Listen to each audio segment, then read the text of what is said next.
Since the first human space mission in 1961 to the most recent space expeditions of the decade, NASA has been recognized as a world leader in space exploration. With over 50 years of success, NASA has been responsible for the development of our knowledge about space travel. Today, NASA conducts many experiments in space, one of which is the Reversible Figures Experiment. The Reversible Figures Experiment is a recent experiment that flew aboard the International Space Station. It was intended to measure any changes that might occur in depth perception in astronauts in space. Designed by Dr. Gilles Clement, Dr. Bob Thirsk, Tahir Merali, and 9 other graduates from the International Space University, the experiment made use of special images called reversible figures, which could be perceived in one of 2 ways by an individual. The hypothesis for the Reversible Figures experiment was that in space, over a period of time, our perception of depth and our perception of reversible figures might be altered in the absence of gravity. Conducted on board the International Space Station by 6 astronauts, the astronauts were instructed to wear head-mounted devices in which they could view 2 different sets of reversible figures. In the first set of figures, they were drawings of 3-dimensional objects. So, for example, of a cube on a table or hanging in the air. As a control variable, a second set of 2D figures, which could be perceived in one of 2 ways, were also shown to the astronauts. As their perception of the objects changed, the astronauts recorded the frequency of image reversals.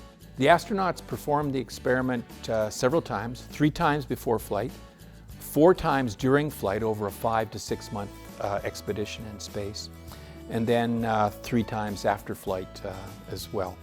For control subjects, Dr. Thirsk and his colleagues selected 14 students to conduct the same experiment on Earth.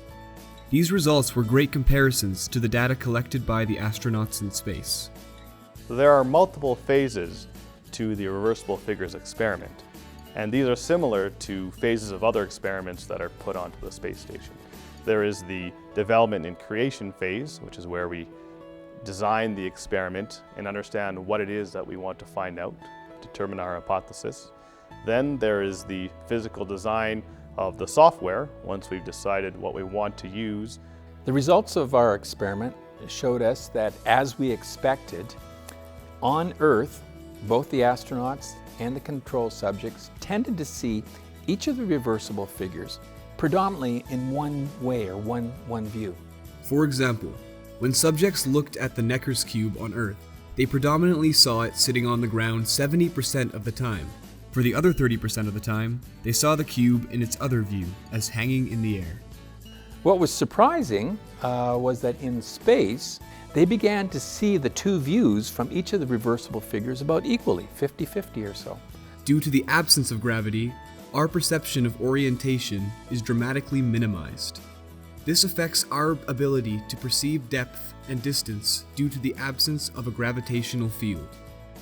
If you are using the Canadarm and looking through a window, trying to gauge distance about how you're trying to capture a satellite, this may be something that could cause some issues.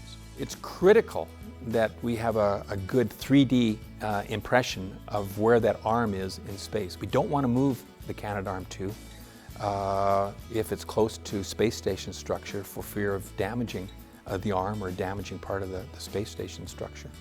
The most obvious countermeasure that could be used to help astronauts cope with the impact of illusionary depth is assigning an orientation.